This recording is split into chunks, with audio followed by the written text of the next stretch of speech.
จุดใจในต่างออกนี้ในวิดีโอนี้ยมจองปรับเอาไประเบียบในการอ่านในไทยคือเบอร์ของไทยคือ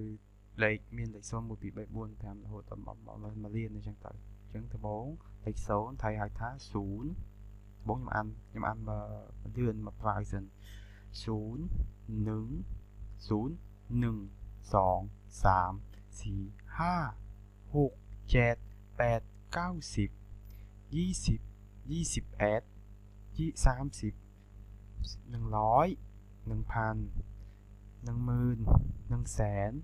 1ឡានបើមាន1លានគេហៅថា1ឡានអញ្ចឹងខ្ញុំសូមអានយឺត0គឺ0 1 1 2 2 3 3 4 4 5 5 6 6 7 8 8 8 9 9 10 10អញ្ចឹងខ្ញុំសូមស្លេះសិនតើ11គេប្រើអីមិនមែន10នឹងទេណា11មិន10បូក1 10នឹងទេយើងនៅក្នុងលេខថៃលក្ខណៈពិសេសមួយគឺ11 21 31ឲ្យតែមួយហ្នឹងគេប្រើពាក្យ add គឺ11គេប្រើពាក្យ10 add 20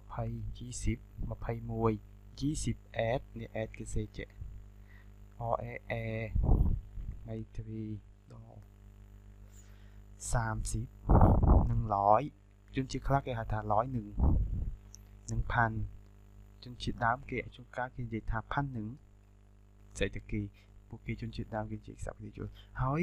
10000 10000យើងគេហៅ10000ហើយ100,000គេហៅយើងហៅថាគេហៅថា100,000ហើយបើ10,000,000គឺបើលានគេហៅថាមិនមែន10,000,000ទេណាគេហៅថា1ឡានគេអត់ប្រើពាក្យ10,000,000ឬក៏10,000ទេគេអត់ប្រើបានទេ10,000គេប្រើគេប្រើ10000ចឹងមកអញ្ចឹងវីដេអូនេះខ្ញុំឃើញតិចគេសូមអរគុណច្រើន